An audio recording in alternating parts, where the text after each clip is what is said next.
Welcome to the opening bell of the NFL Stock Exchange podcast. I am Trevor Sikkema. That is Connor Rogers. Connor, it feels like it has been months, years even, since we have done a podcast together. I went on a little bit of a vacation. I went on a little bit of a cruise, and you had to fill 2 episodes in my absence. You then got a little bit of a break right before the combine. I had to fill an episode. I had John Ledyard on yesterday's podcast on Monday, but now we are both back, and we had to be, right, buddy, because it is combine week. Had to do it, had to be back for it, but glad to see you back safe and sound in the co-host seat, my friend. Glad to see you, man. I've been excited for us to do a show together again. It feels like it has been a long time. And I mean, what you learn is as you get older, like us, is you can sneak in a little trip between Super Bowl and Combine. Like for so many years, I really only ever go on vacation in June. That's the sweet spot of like, there's no football, there's no draft prep. And yeah, I was away I was in Arizona for like 3 days, so it's not like it was that nuts. But man, yeah, we pulled it off, and now we promise everyone we're all business. But dude, you went on a cruise. It's true. I mean, just give me at least the favorite stop before we dive right back into the football. No, cruise is great. And you mentioned it's so weird kind of going on vacation at this point in the calendar. You can't fully step away. I've never done that before, but like I had to buy a little bit of Wi-Fi on the cruise because I'm just sitting here itching, thinking I'm missing like NFL draft news the whole time. But went to Cozumel and Costa Maya in Mexico. Cozumel is so great. I had actually gone to Cancun for a wedding of a friend of mine's about 6-7 months ago. So that was my first time in that area. And so Cozumel obviously is the island right across from where Cancun is. And Cozumel was fantastic, man. I loved it. Got to go snorkeling, did a little bit of off-roading on some buggies, if you will. So we got to do that a little bit. And I love. Have you ever been to Cozumel yourself? I have. I went once and I almost got left in Cozumel. That's my only. You almost got left. I almost got left in Cozumel. So like what do you mean you almost got left? I was on a cruise, and this was many years ago, when I was really, really dumb, not just normal dumb. And me and my buddy went out. Like we were on the cruise, and we had like a ton of his family was there, but me and him were old enough to go out and have our own fun. And we get to Cozumel, and you were just there. Like, you pull up, it's a port, there's shops. Right. And then if you, like, make it past the shops, there's places to drink. And it's like, okay, cool. Like tequila's new and fun. Like, drinking at the bar, drinking Dos Equis, drinking tequila. And before you know it, the ship horn is going off, and I am not out of the bar seat yet. And it's not like you just step out of the bar and you're on the boat. It's like you step out of the bar and you got to get back to the boat, and the boat horn is just going bonkers. And like we didn't have like this is when like the Wi-Fi's everywhere days. Like this, I didn't even have a smartphone at this time. Oh my gosh! So this isn't like I swear, when we got back on the boat and literally step on the boat, and like in 30 seconds it was unanchored and pulling away. His parents were just like, "Are you kidding me?" Like, so yeah. So I have one day in Cozumel. You said they trusted you a little bit. Maybe they shouldn't have trusted you that much. Yeah. So I need like a Cozumel redemption. Like I need to go back one time and redeem myself as an adult. So yeah, my one time. You had a really good time in Cozumel. It sounds like you had an adult time in Cozumel. Yeah, my one time in Cozumel, I almost spent more than 3 hours or 6 hours or whatever it was there. Almost got left there. You do. So yeah, it was really, that gave me like a little PTSD when you brought it up. Is the boat horn. You do. Yeah. You need a Cozumel redemption trip. Maybe the two of us can do a cruise or something. Maybe we got to do a live pod. We'll do a live pod in Cozumel for the people. Yep. And it was, oh my God. Cruise horns in the background going off, telling us to wrap it up. Maybe that'll actually get us to go with the time schedule that we need to, even though we always go over. So, all right. Well, I'm glad that you didn't get left, because if you did, maybe we wouldn't be doing this podcast here. And this episode is going to be a lot of fun, guys. It is Combine Week, as I said, and what Connor and I are going to do here on this podcast is we're going to go through the major storylines that we have for the Combine so far. When you're listening to this podcast on Tuesday, whether it's in the morning before the podium sessions, maybe during the podium sessions in the afternoon, or maybe in the evening as things are really getting underway in Indianapolis, there's going to be so many big storylines, whether it's questions that GMs and coaches are getting answered, or who we're trying to see in which drills, or who we're going to talk to while we're in Indianapolis, all of this stuff. So much goes into what makes Combine Week absolutely fantastic. So we're going to break down a lot of our top storylines, some players, the players that we're watching the closest when it comes to the drills and the podium sessions, some fun facts for you, some guys that we believe are going to have some brand new hives, some new fans coming off of Combine Week, all that good stuff. But before we really dive into that, just got to remind people that if you don't have a PFF subscription right now, you can do so by using the promo code NFLSE, and you will get 25% off, whether it is an Edge or an Elite subscription. You get all sorts of things with both of them. It's a different price model. Edge is a little bit cheaper. You can see exactly what you get on PFF.com there when you go search the subscriptions. But Elite, man, an Elite subscription gets you so much stuff throughout draft season, fantasy football season, the NFL season, free agency, all of that, man.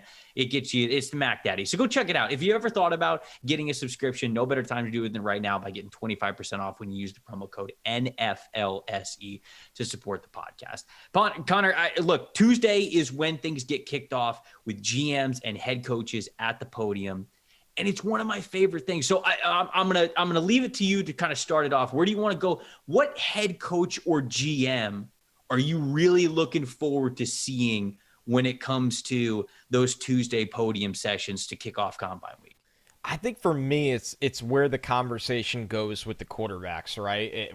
And that could be a lot of different guys. Like before the show, I know you had brought up, like, you look at George Payton, right? That's somebody that he's just going to get a barrage of Aaron Rodgers questions. But I think it's even deeper than that. Is everybody that is currently overseeing a veteran quarterback where there's even been a peep about a trade rumor, unhappiness, anything. That's where all which is ironic because it's at the combine where you're looking at all of the players coming into the league. For the draft, right. The headliners are guys that have been in the NFL for 10 plus years. So that's Aaron Rodgers. That's Russell Wilson.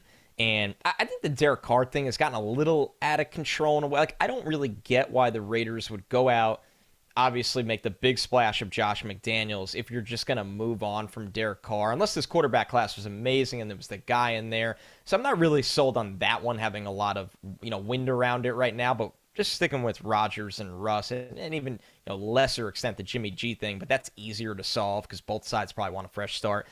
I just think when you look at it right now, those guys have let this linger so long for a reason, right? And I'm not saying Rodgers is going to move on and Russ is going to move on, but the fact that they have allowed it to linger this long means there's a chance. And when there's a chance, people are going to go into the combine and want to know, can the Broncos pull this off? Is there the Bucks? I mean, right now, are the Bucks going? The Bucks are fascinating to me because are they, oh, we can go get Russ and we can keep this thing churning for a Super Bowl, or is it now, man, we're starting to lose a lot of pieces. We do have a lot of free agents, but we know how to manipulate the money. What are we in the middle? So to me, it's the contenders and how the veteran quarterbacks impact them, Trevor. That stands out to me right away. Yeah, and a guy that you didn't mention there that's kind of been creating a lot of noise over the last 24, 48 hours, Kyler Murray, right? Kyler Murray sending out, man, his tweet with, the font that you need bifocals to just read it, right? Horrible thing to see when you wake up after a weekend of partying and you're just like, I feel so bad for you. I feel so bad for you that you partied so much in Arizona that you couldn't read Kyler Murray's asking for $8 billion after playing like absolute what in the playoffs. So the Cardinals, Cliff Kingsbury, Steve Keim, they're gonna have questions to answer. A couple of other guys, George Payton, you mentioned him. George Payton is the very first man at the podium, and he's the only one. He comes on the podium at noon on Tuesday. If you're listening to this podcast anytime on Tuesday, maybe his podium session has already ended, but he is the only guy up there, Connor. The Jon Snow gif. Yes. Basically, that's what it's going to be. It's going to be exactly that Jon Snow gif where he's just pulling out his sword in the Battle of the Bastards and just taking on an entire army because there's no relief. There's no other podium sessions going on, and he's the very first guy who's going to be out there. It's going to be a ton of Aaron Rodgers questions. I'm really looking forward to hearing from Matt Eberflus as well. Really liked his podium session when he was at his press conference getting introduced as the Bears head coach. And he talked a lot about his philosophy and, the intelligence of football players that he's looking for, the effort. But something that also really stood out to me is both him and Ryan Poles, the new general manager, they continued to use the word fast. Now, fast and physical, these are adjectives that all good GMs and head coaches use to describe a football team that they want, but they use the word fast even more than I've heard in the past. And so I think that this is going to be a team that's really going to emphasize speed. And they're also emphasizing takeaways on defense. Matt Eberflus said one of his pillars of what he looks for in a team identity is, of course, taking care of the football, which every head coach will say.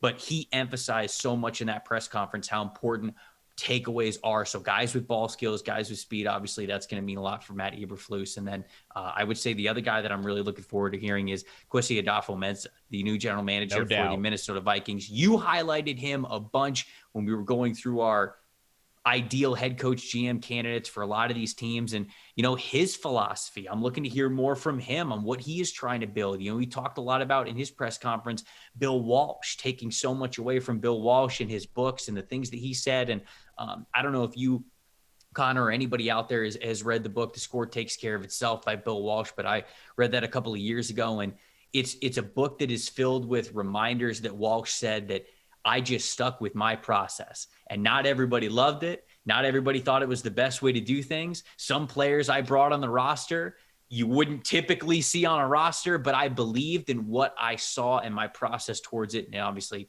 it ended with them having a fantastic dynasty. So I think we might see the Minnesota Vikings go against the grain a little bit on some of these players and how they might build out this roster. I'm just looking forward to seeing what more he's going to say at his podium as well.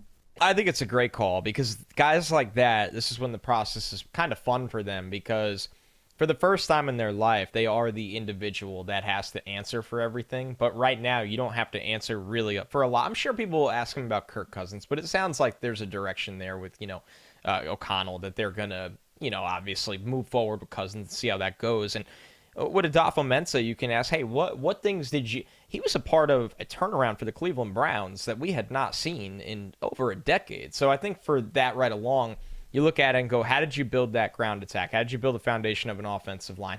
How do you scout? You're part of the crew that helped get, you look at somebody like a Nick Chubb necessarily, or even just what you were a part of in the middle rounds. What are you looking for? Do you value athleticism? How do analytics factor into that versus production? So I think it's great to see how guys at the podium, while they're not going to give away all the secret sauce, at the end of the day, they're going to give you an idea of how they want to build the team and what holes they see within the team. And for a Vikings team that has drafted traditionally solid compared to the rest of the league under Spielman, it is interesting for a team to be entering a new regime, despite them really, they didn't blown drafts. Yes, they blew a few picks here, and it was time for a new change of scenery. Is this a roster that you feel with a couple tweaks you can get over the hump, or is this a roster that you look at a 2-year, 3-year window and you really need to lay a new ground floor no matter what the quarterback situation is? And I think he'll be transparent in that process. Yeah, no, I agree. The podiums are huge. It's a lot of fun to get to talk to these GMs and these head coaches because we spend a lot of time speculating, but we get to actually ask them questions, and sometimes they answer them honestly. Sometimes they avoid the answers, but I do think that you get a lot of hints there. Another area where you get hints in Indianapolis are the questions that you get to ask that aren't on TV, that aren't at the podium. Oh, yeah. Behind the combine curtain is what I'm calling this next section of what we are talking about here on this podcast, because you and I have spoke before, so much of what goes into the importance of Indianapolis are the conversations that happen between GMs, between coaches, between media members, and front office members that happen when you get to be in person in Indianapolis. So Connor, what is something that you are kind of looking forward to, or something that you're going to keep your ears perked up for when it comes to those conversations behind the curtain at the combine? I mean, just getting out to Indy, Trevor, is so valuable for so many reasons that go into this process. And for me, it's getting FaceTime with people that this might be the only time of the year that I truly get to see them and sit down with them. And these are people that are involved with the interview process. These are people that are involved with the medical process. And they'll tell you, this guy that then they love saying it like this guy that all of you people in the media love having as a top 50 pick, he's not going in the first 4 rounds. And then you go, why? And then, if you have a good relationship with that person after years of doing this, you do have people like that. They'll be like, I mean, because of this on the medical, or because of this with the character, or this because of scheme. That's very real. Like, hey, he's scheme specific to 5 teams in the league, and those teams know that, so they're not going to reach on the kind of guy. So I think that to me plays into the process of, the draft fans are always all over this. When somebody vanishes from the mock drafts or vanishes from the big board, and they're like, why did this happen? And me and Trevor are going to be very transparent on this pod. The answer is, if whoever you're asking that is not tweeting back to you in the public, it's something you're not supposed to technically know. It's not supposed to be made public info. And that could be a really bad medical. That can be a really bad interview process. That could be a really bad, background, fit, culture thing, whatever it may be.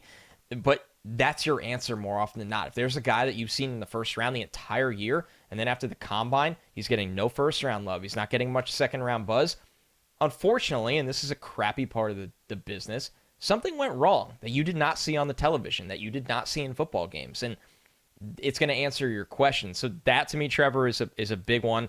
Guys falling from the mock drafts for no reason, right? Yeah. There is a reason. There is always a reason. I think the second... Oh, go ahead. Well, I was just going to say, I think the biggest example for that is Kayvon Thibodeau, right? I mean, we've talked about Bingo. this before on this podcast, and Kayvon Thibodeau was the unanimous number one overall prospect. And I kind of, certainly when Aiden Hutchinson started playing really, really well, Heisman caliber season that he had, you have some offensive linemen who started to play really well. The big three, Evan Neal, Ike Ekwonu, Charles Cross, right? When those guys start playing well, okay, now maybe they're in the conversation for number one overall. And what started as like hey, maybe it's not Kayvon Thibodeau, no matter what at number one, these other guys are also pretty good. But now we're seeing Kayvon Thibodeau like firmly not number one. Like there's a lot of mock drafts who just don't have him at number one. There's some mock drafts that don't have him in the top three. And so that I don't think came out of nowhere. And I am really interested in the conversations that I'm going to have with some of the people in the know to be like, okay, what's the going deal? on? What's the deal with Kayvon, right? Yeah, I mean, like, I want to know. And some people, look, he had the interview that came out where he talked about wanting to make as much money as possible and being kind of flashy in that regard. That's not enough. I don't really care about that. You know what I'm saying? No. And if I go to Indianapolis and if that's the worst that I hear about Kayvon Thibodeau, I'm going to be like, all right, you guys are out of your mind. This guy's still going top three at worst. He's something like that. Like that can't be it. It's got to be something else. So those are the things that we're going to try to have those conversations, be able to relay things back with you, what we can here on this podcast, and kind of give you guys a little bit of insight into what might be happening. Because I don't know if he was the first person to ever say this, but he was the first person that I ever heard say this. Daniel Jeremiah, he says that big boards, they're done with your eyes. Mock drafts, they're done with your ears, right? Mm-hmm. Mock drafts are always what you are hearing, what you think the league is going to do, what you're hearing from all your sources everywhere. Big boards, that's where you use your scouting eye to really figure that out. So we're at the part of the year where mock drafts are going to start to become exclusively just what you think is going to happen, not just what you believe should happen. And you're going to have to differentiate between those two, as we will here on this podcast. What's the other one? I didn't mean to cut you off, but what's another one? No, I'm glad you did, because you and I love KT. So we're kind of sitting here great, like man. Almost bothered by this. I mean, this is a player that is a stock exchange consensus number one edge pass rusher, and could end up our number one players, each of us. So it's fascinating, and it's a headliner at this combine. The second one for me is I am very excited to watch and they're just doing their job, so good for them, the agent hype war begin on this quarterback class. Yeah. Right now, there is no quarterback that is a consensus top 10 pick. You could see Kenny Pickett in there. You could see Malik Willis in there. You could see Matt Corral in there. You could see no one in there. And now you have the NFL bubble, media, agents, teams, trainers, the whole thing, Trevor. They're all going to be at Indy. They're all going to be all right. I mean, put in context right here. A couple of years ago, I won't give the specific year. I don't want people playing the guessing game. I was in Indy, and I had an agent come up to me, and this is back in the stick to football days, and he said to me, "Hey man, like, you guys are too low on so-and-so, like my guy so-and-so." And it was a quarterback client he had.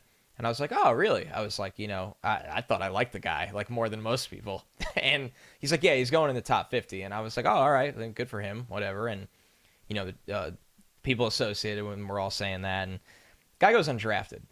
And that kind of hurt me, because I don't when he said that to me, I didn't move the guy up. I will never do that. Unless you point out, hey, you are missing this in your evaluation, go back and watch, then I will. And I'll tell you if I was wrong or if I think I'm right. That's the kind of stuff, though, that goes on like napalm at the combine. And some people really do buy into it. Some people really do go, what if the teams do love the interviews? And sometimes these guys really do go up the boards. Teams start to think, oh my God, what if that team really likes him, but we really like him? Well, we really liked him in the second round at pick 47, but now we might have to move up from 47 into the back end of the first round. So the hype war on this quarterback class, because it's such an even field, people are arguing for Howell, people are arguing for Ritter, the three guys I said. It is going to be insane on social media and in the media in general this year, and maybe even between those teams. As much as we don't really love this quarterback class, all it takes is a little hype.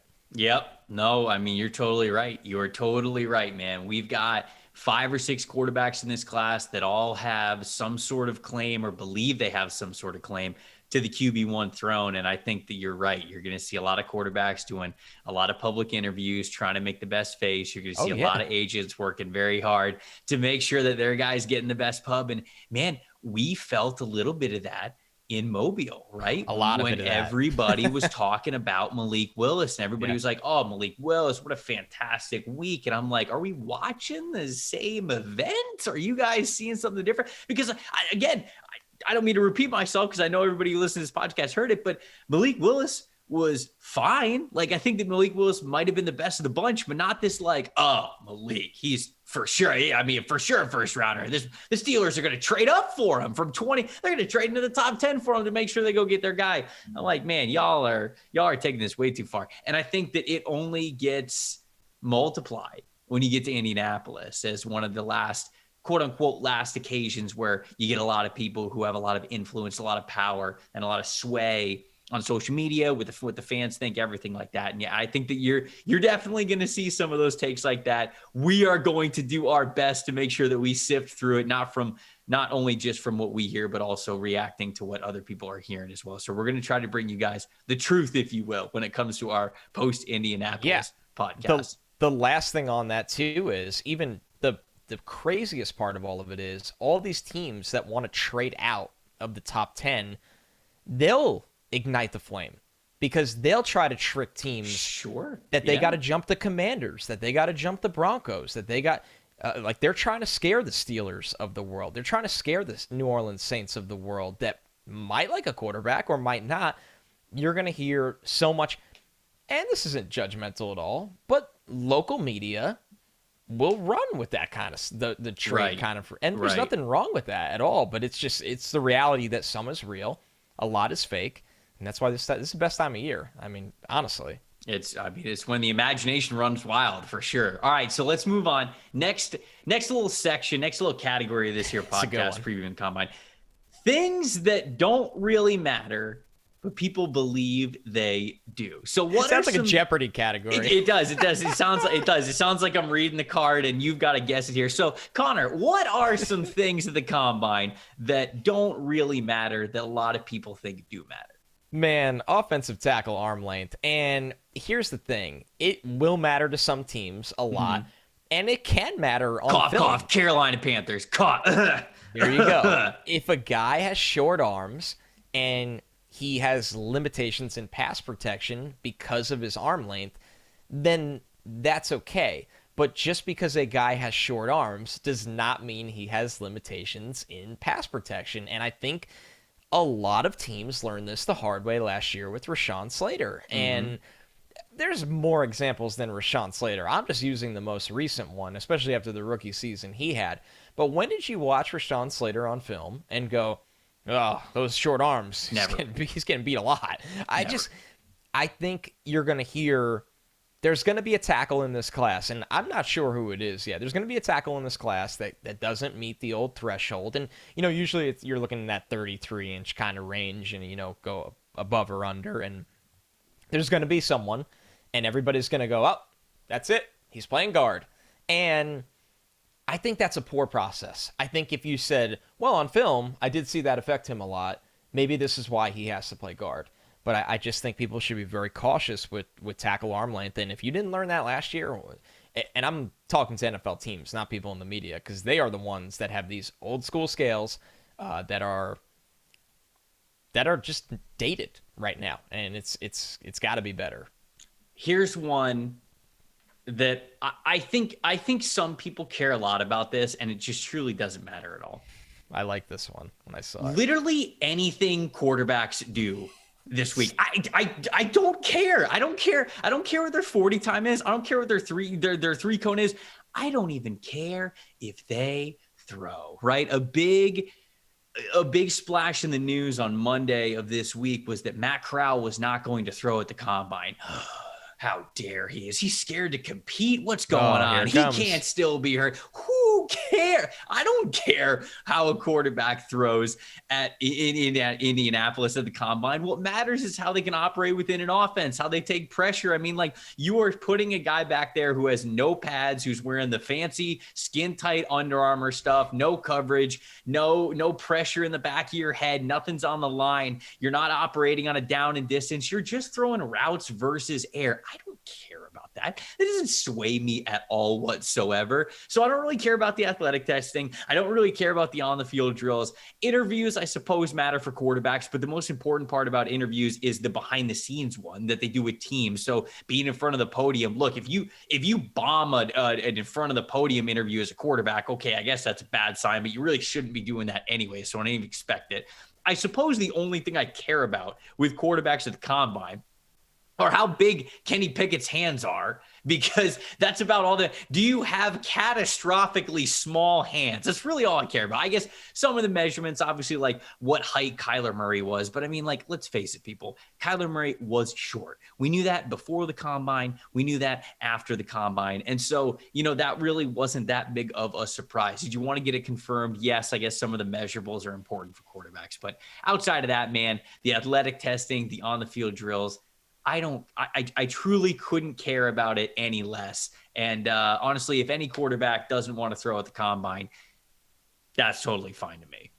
I love that one. I just think that everybody's always looking for something from quarterbacks in a sense of entertainment, and it's gotten a little out of control. And that's a good way to put it.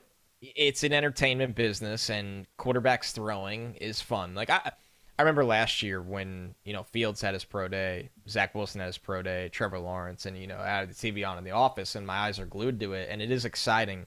But when you step away from it, 95% of it doesn't do anything for them, right? If you could see them make that rollout throw and fire it 60 yards down the field, that is physically impressive, and there are moments in your NFL career where you can do that. But overall, Trevor, the quarterbacks, it's just...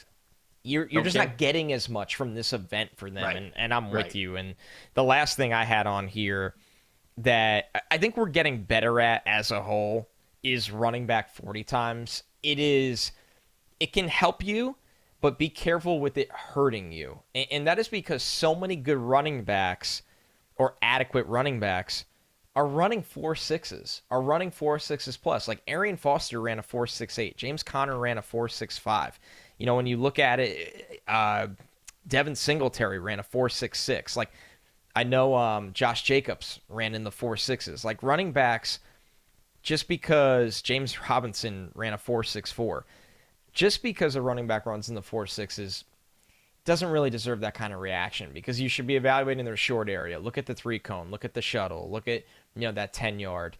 Things like that, because realistically, running backs are not getting outside and having to run 60, 50, 40, 30 yards in a straight line. And if they get that opportunity, then, hey, you better buy your offensive line and your receivers pretty good Christmas gift for giving you that kind of blocking. It's about the short area quickness. The league is moving so much more towards a wide zone. Do you have the short area burst to get to your lane, put your foot in the ground, and cut into that lane and have the contact balance to make something happen in the second level of the field? It's because the term running back, people think, oh, is he going to run fast? But, man, if I was a running back, honestly, I would not advise to run at the NFL Combine. Just do it at your pro day. It'll help. And I just think people, God, it's just become, it just doesn't really matter. If I'm being honest, it really doesn't matter. I think certainly for certain running backs, I would totally agree with Yes. you. There are some that, and we'll actually get to a couple in a minute that I'll get to for this specific class, but some of them you want to see if you can like check the box, if you will. But I think that people often have a misconception that, like, again, like you mentioned, 4.6 isn't checking the box.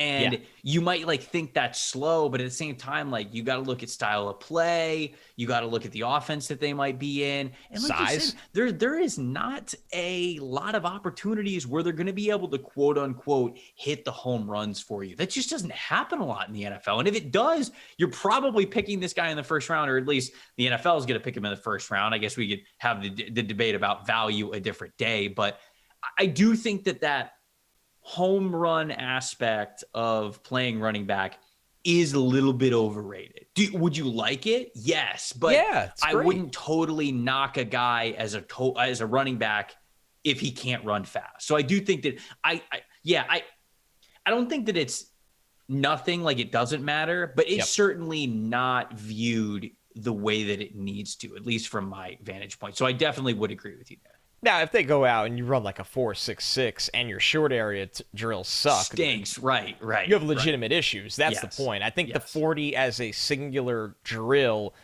there's a lot of ways to make up for it and still be a really productive runner at the next level. And this kind of goes back to the conversation of why drafting first-round running backs, they need to be a freak show, the Christian McCaffreys of the world. And there's just not a lot of those guys.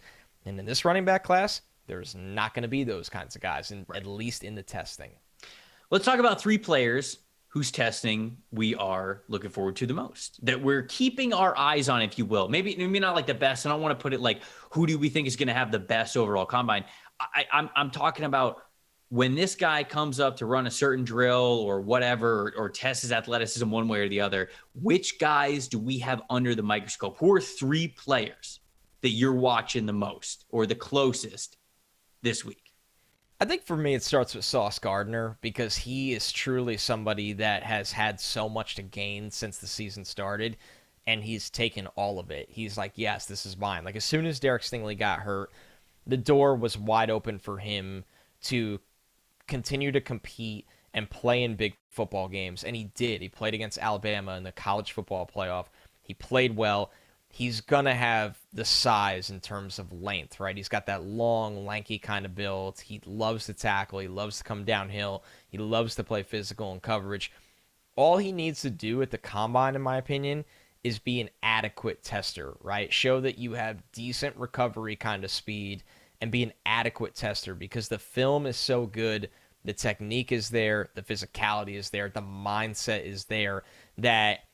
And this is kind of the theme of my 3 players, is just don't bomb. Just don't bomb. If you're just average, you are not moving anywhere on boards, because you've been that good on film, that good in pads. And I think I put this in because I've seen concern around Sauce, and I don't have that concern. I think he's going to go in and be completely fine at this event.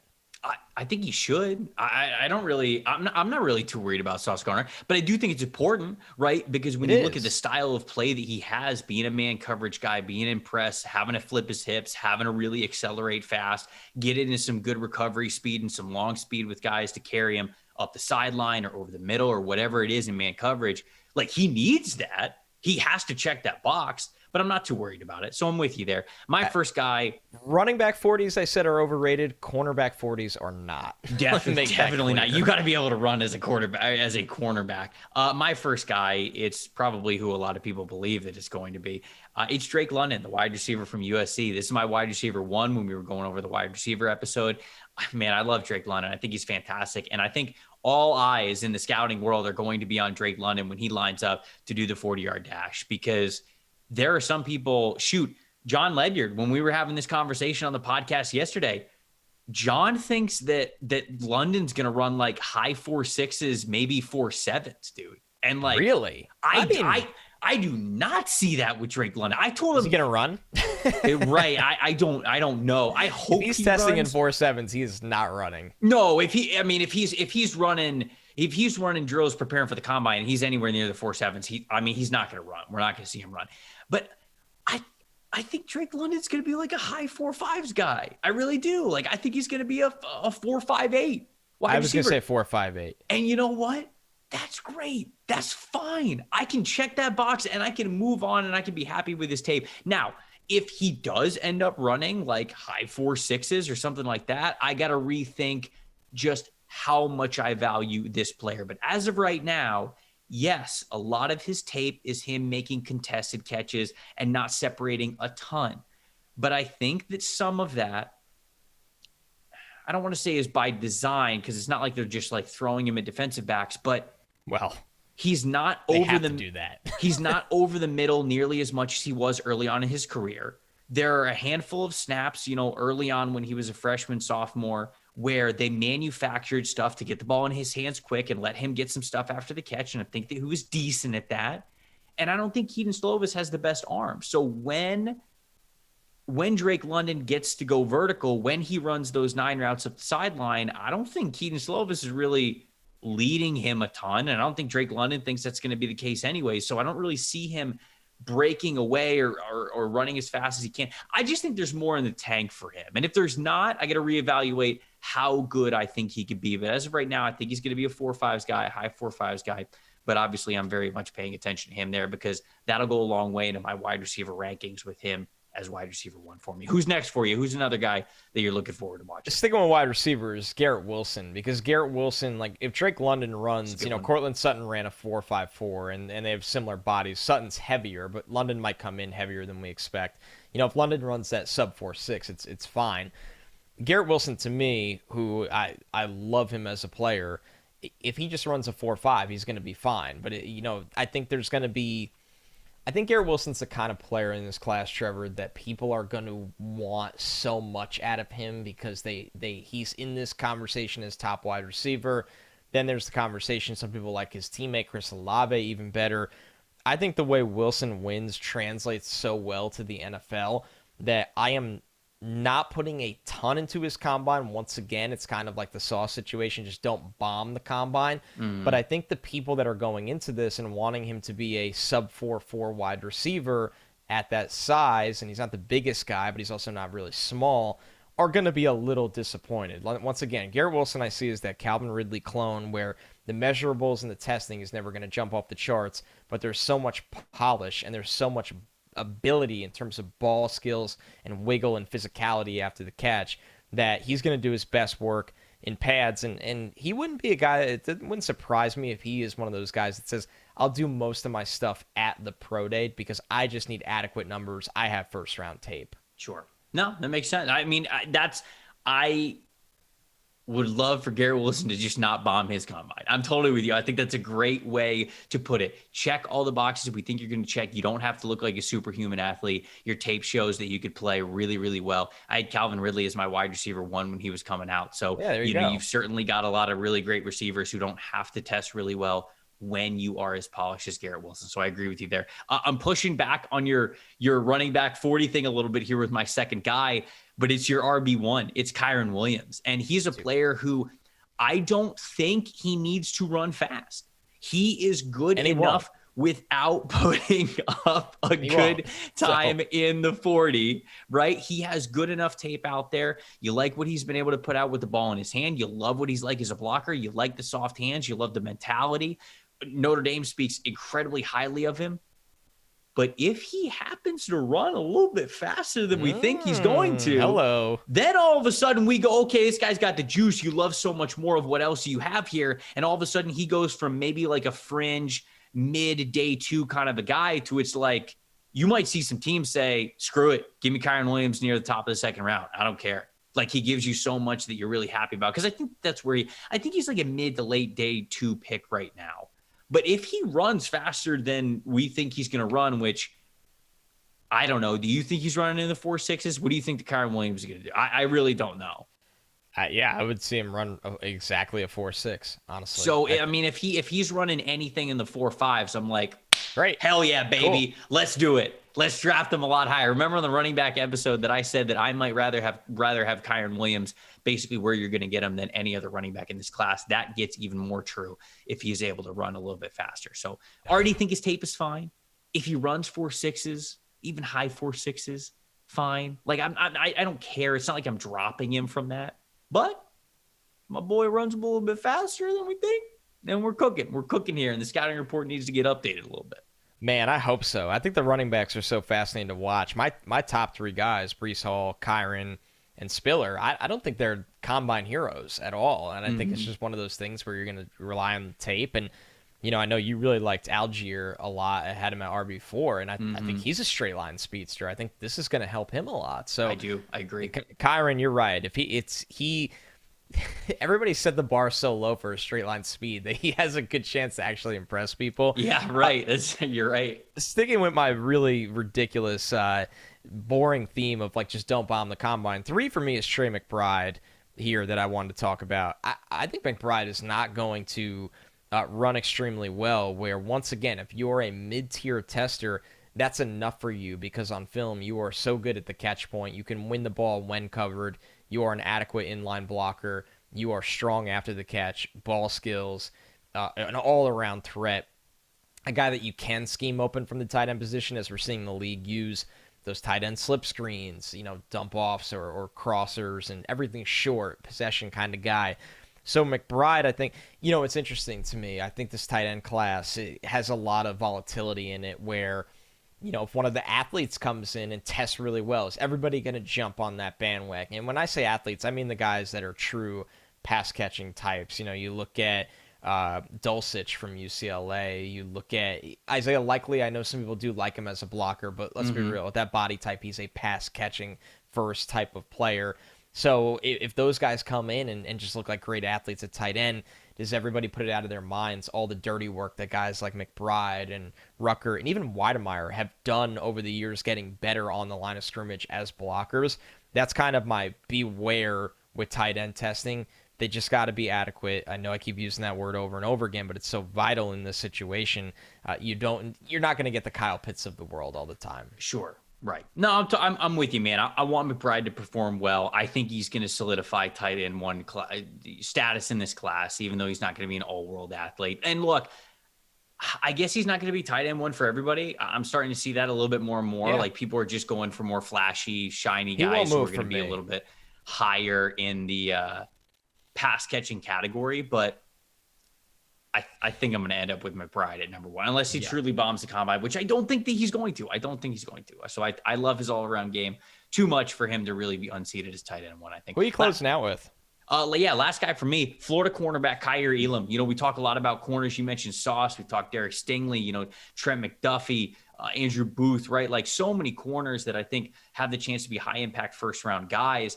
And Kaiir Elam, I think he started out as a for sure first round guy with those way too early mock drafts back in like September and August and things like that. But I think that his name has just kind of been left by some guys that have been a little bit more flashy than him. But look, man, this is a 6'2", 195-pound corner who gives you the length, the size, the physicality, the mentality to play man coverage. Got a lot of experience in press as well. You can tell that he's clearly comfortable and confident in that role. We know that teams are always coveting that because when you have a lot of guys who can play press man coverage, it allows you to play single high on the back end. You can get more versatile with how you use your safety. You've got an extra guy to play either as an over the middle defender or against the slot or helping the box for linebackers, right, with that safety position.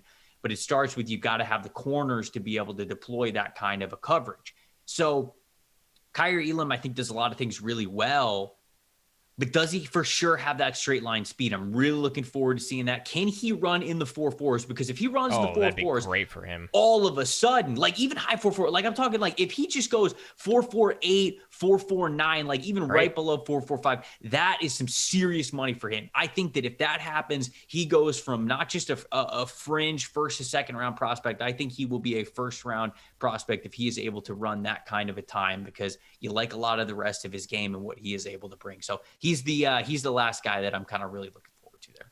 I really like his game because you look at the premium that's been placed on the corners in this class. Like if you want Stingley, Sauce, and McDuffie, you got to use a top 15 pick. And then you get into this, you have McCreary, you have Booth, you have Kyler Gordon, who's going to test really well at the combine. But he'd be a huge riser from this. And then there's the forgotten man in Kaiir Elam that is so physical and just, loves to get his hands on people. He's got the size profile where if he just runs well, like you said, Trevor, you're looking in the second round, you're going, man, I don't have to pay the premium, but I'm getting a guy that has shown flashes that he can be as good as those guys in the first round. I would buy in on that just because that program did not end the year well. Do not take that out on Kyrie Elam because full transparency, I came out of my summer watch and I thought Kyrie Elam had the best film I watched all summer. And obviously Sauce did things to surpass him. Stingley obviously is such a polarizing kind of player. McDuffie did things this year to pass him. But at the end of the day, don't discount that 2020 film. Yep. Kyrie Elam could be a great starter drafted on day 2 out of this draft. So to end this podcast, we're going to get to some non-drill things that we're looking for some of these players. We're going to give a couple of examples of players who we think are going to have some hives as well, some new fans moving forward after the combine. And then we'll give you this some sort of parting fact or question that we have on the combine. Before we get to that, though, got to talk about our friends over at All 22. They're unveiling the newest fantasy football game and that hundreds of PFF employees have been playing. I myself did a draft with them to start this past season. And what it is All 22. It's a game that uses weekly PFF grades as one of its main scoring components that tests your ability to build a full 53-man roster, offensive line included. So it's basically like fantasy football, but the entire roster. So like you're getting scored not just off of common stats, but off of PFF grades and how well these guys are playing. And it's a more, I think, full process of drafting a really good team. If you've ever dreamt of sitting in an NFL front office, if you enjoy the scouting process, you're going to want to check out All 22. If you could join the wait list right now at all-22.com with nothing more than your email. If you join the wait list before the NFL draft, you'll get a special promo code for an All 22 subscription. Waitlist users will even gain access to premium content like the inaugural draft guides, in-season strategies, all that stuff. Be sure to follow them at all22_PFF on Twitter. Less fantasy and more football. It's a really fun game that I hope you guys check out. I had the chance, like I said, to do the draft, and it was a blast. Let's talk about some non-drill things that we're looking forward to at the combine. I'll start. I want to know what's up with Derek Stingley's foot, okay? Because it came out on Monday. Ian Rappaport, foot Twitter. I'm talking to you. Rex Ryan, shout out. Rex Ryan, I'm talking to you. On Monday, Ian Rappaport tweeted out that Derek Stingley is not going to work out because he's still recovering from the foot injury. That was something that he suffered before the 2021 season. He was able to play in 3 games this past year, ended up having surgery for it. So like the timeline of him not being able to work out like kind of makes sense. But his injury was a Liz Frank foot injury. And those aren't good, Connor. Like some Liz Frank injuries can linger a long time. Even after you have surgery, it can weaken the joints. It can give you arthritis in your foot. It can have pain that you just deal with for a really long time afterwards, even when it's kind of like fully corrected. Liz Frank injuries are tricky, man. And you mentioned it. 40-yard dashes are really important for corner. And the reason why is because you got to be an athlete to play corner, especially if you're over CB1. So I'm looking forward to hearing what a medical recheck might look like on Derek Stingley and what's going on with that foot injury, because this is an injury that has an unfortunate track record of derailing a lot of careers or holding guys back from getting back to form of what they had before they suffered the injury. Now, that's not always the case, but I need to see it, man. I've got to see that on the medical recheck. And then the other one I think is Carson Strong's knee, getting the full official medical recheck on Carson Strong's knee and how well it's performing after the major surgery that he had about a year ago.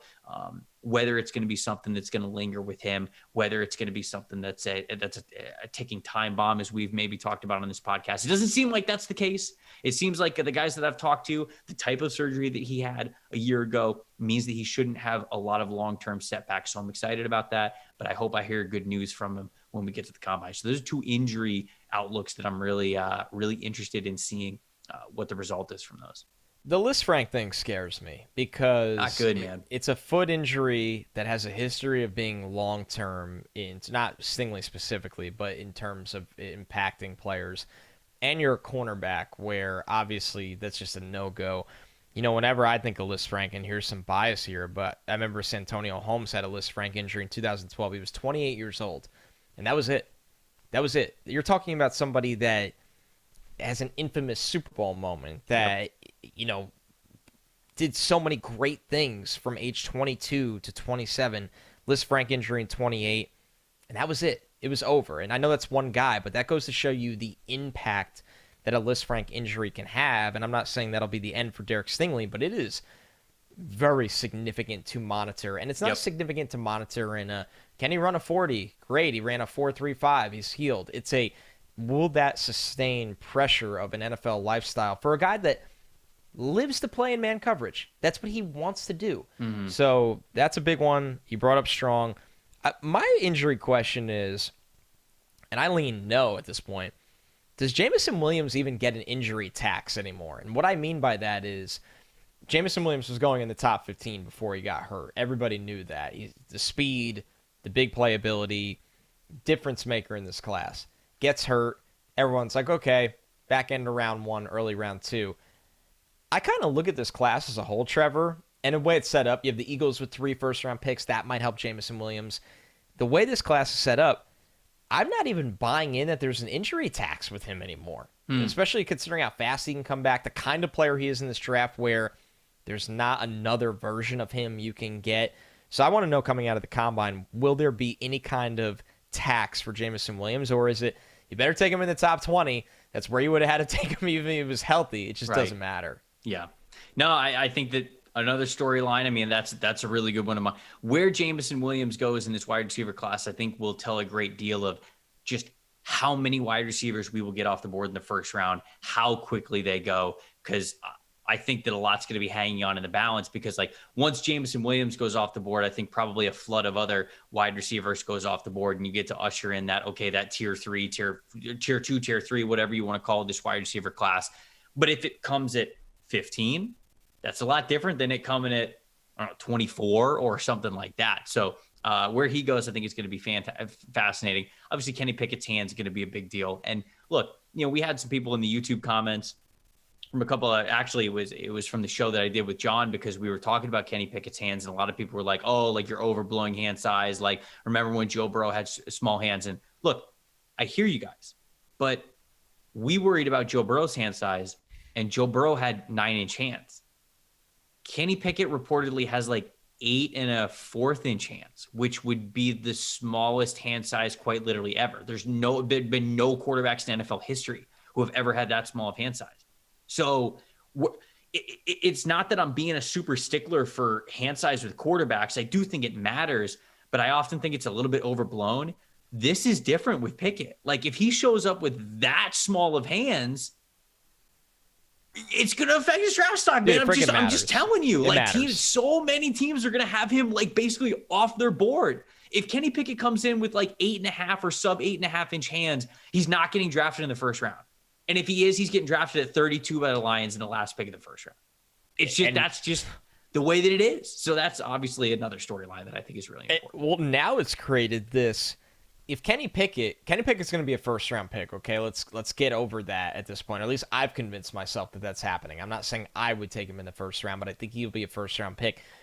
If Kenny Pickett does not pan out, are people going to go, well, that sub 9-inch hands, we told you? And I'm not saying that'll be the reason he doesn't pan out, but this is a true defining moment in terms of scouting, in a sense of, if Kenny Pickett does hit, will anybody ever care about hand size again? Ever again? Sure. I don't know, but this does matter right now. Right? Yeah. All right, one more from me. Non-drill things I'm looking for. What the George Pickens experience, right? Like, where is this guy going to go? What is he going to do? And the drills do matter, obviously, for George Pickens a lot, but I want to know what it's going to be like for the teams to sit down with George Pickens and go, man, we know you've been banged up, and we're not going to hold that against you. But when you're on and we watch your film, we see you punishing guys as a blocker. We see you winning down the field at your size. We see you finding the football for spectacular catchability. Why were you not a focal point of Georgia's offense? And we're not holding that against you. We want to know, was there an identity and you were just like, I'm a team player. I want to win a natty. I'll do whatever I have to do. I don't have to be the dude. Quarterback limitations, whatever you want to say. But the George Pickens experience to me is, and I think you said this when we did wide receivers, but if you take George Pickens' best, 3 plays and put them up against anybody in the class, it's right there with anyone. but why wasn't, besides injuries, Yep. why wasn't he a megastar? And maybe you say, hey, you left early. Is part of that because you know there's more meat on the bone for you at the NFL level in an NFL system with an NFL quarterback. Right. So George Pickens, to me, man, I am fascinated to see how high can he go? Are these things he can answer?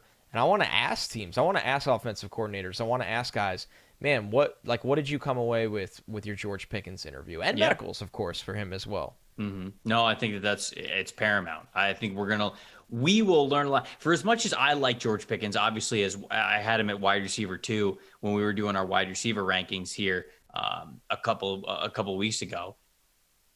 We're gonna figure out what the NFL, I think, actually thinks about George Pickens this weekend, because I think that he's not going to be a topic that's brushed over. I think a lot of people are going to be wanting to talk about him. I think he's going to test well, and with that, I think we're going to have a lot of answers of, okay, is this guy, does he have first round potential, or is it like, nah, NFL's not touching him for some reason until day 2?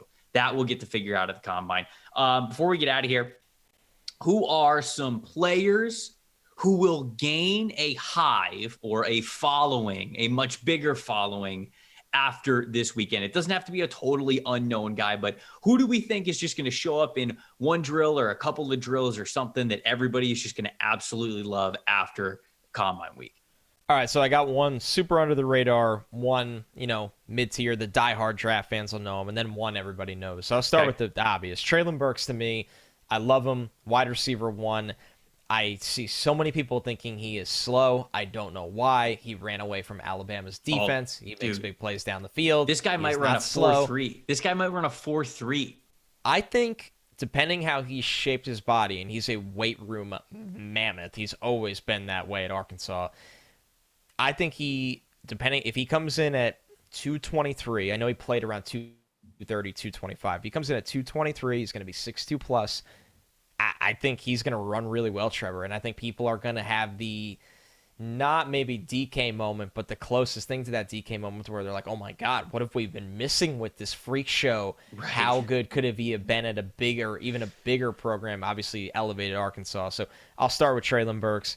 Welcome aboard, everyone. Treylon Burks, wide receiver 1. Let's have some fun. You want to just run through the other 2, and then I'll run through my 3? Yeah, at running back, Jerome Ford. I talked about how 40s don't matter, but if you are looking for a home run hitter, right, your number 2 or number 3 running back, your change of pace guy, there's not a lot of that in this class, and I think Jerome Ford does offer breakaway speed. As much as, I did the whole 40 thing, you do talk about breakaway speed or the lack thereof in scouting reports, and Jerome Ford does not lack breakaway speed. He has that home run gear. I think this is a great chance for him to show it off. He's shown it off on film a lot. Obviously transferred from Alabama to Cincinnati, had a really good year. Now he gets to go to the combine track and show everybody, hey, I am a little unique in this running back class. The last one for me, the Senior Bowl crowd knows him, but now the world will know him. Joshua Williams, obviously not a D1 player. Love it. I know we didn't have an HBCU player drafted last year. That trend is not going to remain this year for sure. How 100%. High can Joshua Williams go? I've talked to people that have gotten to see him work out since the Senior Bowl, and they're like, man, this guy next to all the D1, Power 5, top program guys does not look out of place. He looks just as good or better. He is an athlete. He is long, fast, quick. Joshua Williams, man, go get your money. Have yourself a combine. Show everyone that you're real. I think I would love to see him sneak into day 2. I would love it. He's somebody who, remember, I highlighted after day 1 of the Senior Bowl, man. I was impressed. I was really impressed with the confidence that he was able to play with and the athleticism he was able to show from the jump of the Senior Bowl. So I think that's a great shout out there. Okay, my first guy, Kyler Gordon, the cornerback from Washington. I think he's often thought of as the other corner opposite Trent McDuffie, but Kyler Gordon's really good, man. I think that a lot of people are looking at this cornerback class and they see Sauce and Stingley and McDuffie and like I said, like Kyer Elam and Andrew Booth and so many guys at the top of this cornerback class that I think they probably say to themselves, okay, if Trent McDuffie is a top 15 pick at corner, there's no way that another corner from Washington's going to be a first-round corner, right? Because if that was the case, I would have heard about Washington. I'm telling you, Kyler Gordon could very well be another first-round pick here from Washington. And I think that he's going to put on a show athletically at the combine. You see so much explosiveness from him. Now, sometimes I think he's a tick behind, right? I think when you watch his tape, you go, okay, he's more reactionary than he is anticipatory right now. But he's got the athleticism to where if his prediction on where the ball's going and where the wide receivers break in, if that film work gets better with him, he has the tools to be a true shutdown corner. I really do believe that. He's going to put on a show athletically. And I think that a lot of people are going to talk about this dude as a bona fide first rounder after this week. My next guy, Brandon Smith from Penn State. Now, I didn't love Brandon Smith's tape. I think he's more athlete than anything else right now. But this is a former 5-star player who came into Penn State, and he continued this Penn State trend of having some workout warrior, just freakish athletic traits. Apparently, he ran a 4.38 in high school. We know that Penn State only makes you more athletic with their strength and conditioning program. And so I think that this is an inside linebacker who, when he tests through the roof, which I think is going to be possible for him, you're going to start to see a lot of people in a linebacker class that's very uncertain, feels like the wrong word, just not set, right? There's a lot of guys that I think people kind of like, but there's nobody who's like fully set in tiers of where these linebackers are. People are going to start to be like, holy cow, look at Brandon Smith. If I got to take a chance on any of these guys on day 2, I'm going to take a chance on him. I'm going to bet on his coverage ability. I'm going to bet on his speed. I'm going to bet on his size, all that kinds of stuff. So I think when he has a couple of blazing athletic tests, he's going to definitely rise up the board. Then another guy, Alec Pierce, the wide receiver from Cincinnati. I was a little disappointed in Alec Pierce at the Senior Bowl. I thought he would stand out a little bit better. You know, when you look at Bruce Feldman's freak list, he says on there that Alec Pierce has an 11-foot broad jump and a 40-inch vertical jump. That would be nuts. I think there are a lot of people who like him as a jump ball, big receiver. I think some people, I think his stock's a little bit quiet right now, but I think people are really going to lean into some of those good plays, those great plays that he has as an outside jump ball wide receiver when he shows that explosiveness again in both of the jumping drills. And so I think that a big takeaway is a lot of people are going to go, 3rd, 4th round mock draft simulator. I'm going to take Alec Pierce. And I think you're going to see a lot more of those after Combine Week. Man, SEO cheat code. Just compare Alec Pierce to Cooper Kupp. Don't. Not going to do it. I'm not going to do it. I'm just not going to do it. Will. Yeah, somebody will. And you know what?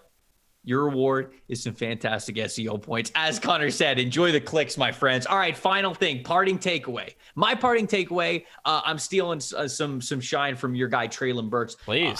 I read this a couple of weeks ago. The man might show up with 11-inch hands, which if you go to Mock Draftable and you sort wide receivers, 11-inch hands would be the tied for the biggest hand size of any wide receiver since 1999. So I think right now, I think Bruce Feldman had Traylon Burks at having like 10 and what is it? 3/4. Three quarters, I think was what it was, inch hands. But hey, look, if he gets the Brandon Allen hand masseuse in there and he gets to stretch those bad boys out a little bit, maybe we can get to 11. Maybe we could tie the record. But dude, outside of him just being big, strong, and fast, that dude's got some mitts to him. And I thought that was a good parting takeaway here.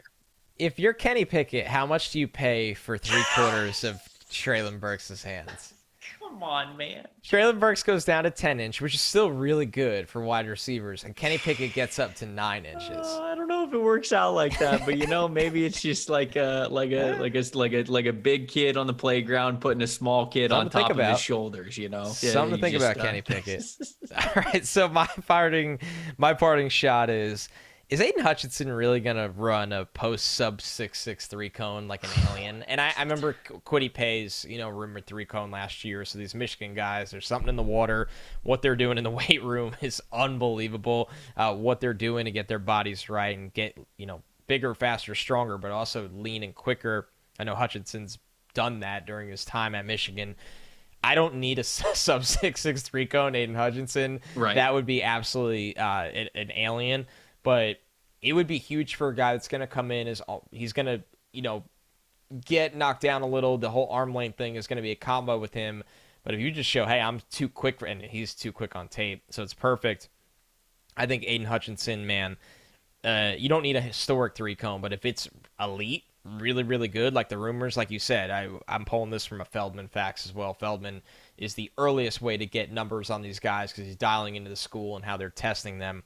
Aiden Hutchinson, you don't really need to do much right now, but it would still be really cool if you show the kind of athlete you are in terms of that short area quickness. So many eyes are going to be on Aiden Hutchinson for Sure. so many reasons. And if he kills a 3-cone, obviously that's only going to help him in his quest to go number one overall. There we go. Those are some of the storylines that we are fascinated by, paying attention to going into Combine week. Obviously, we have a day off on Wednesday before we get to another podcast on Thursday. And on Thursday is the day that the drills and on-field athletic tests begin for, I think it's quarterbacks, running backs, and is it offensive line? Is that, or I think, are they all together on day the way one? it's broken up. They have changed it a little bit, but Thursday is the day it starts. And so for Thursday's podcast, which we're going to be recording obviously Wednesday evening, Connor and I are going to do a combine superlative draft. What we are going to do is we are going to be drafting from all of the different position groups who we believe is going to draft who is going to run the fastest 40, jump the highest, bench the most, have the best 3-cone, all of that. We're going to be doing that for every single position, and we're going to make a game out of it too. What we're going to do is we're going to be, of course, trying to choose who is going to perform best in the position. We'll score it. If we end up picking the guy who's literally the best of their group, we're going to get 3 points. If we just pick better than the other person, we're going to get 1 point. So obviously we're going to keep scoring. Maybe we'll put something on the line, right? Yeah. We got to have a friendly wager to it as well. So we'll be doing that. We'd love to hear from you guys as well. That's going to be a fantastic show. It's going to give us a chance to cover the combine and who we think is going to be the top performers in all of those categories at every single position. That is coming Thursday. We've got so much combine news to cover. Until then, Connor J. Rogers on Twitter, at Tampa Bay Trey on Twitter. Follow us. We're going to be covering it wall to wall from Tuesday to Sunday. Make sure you check it out. We will see you guys on Thursday.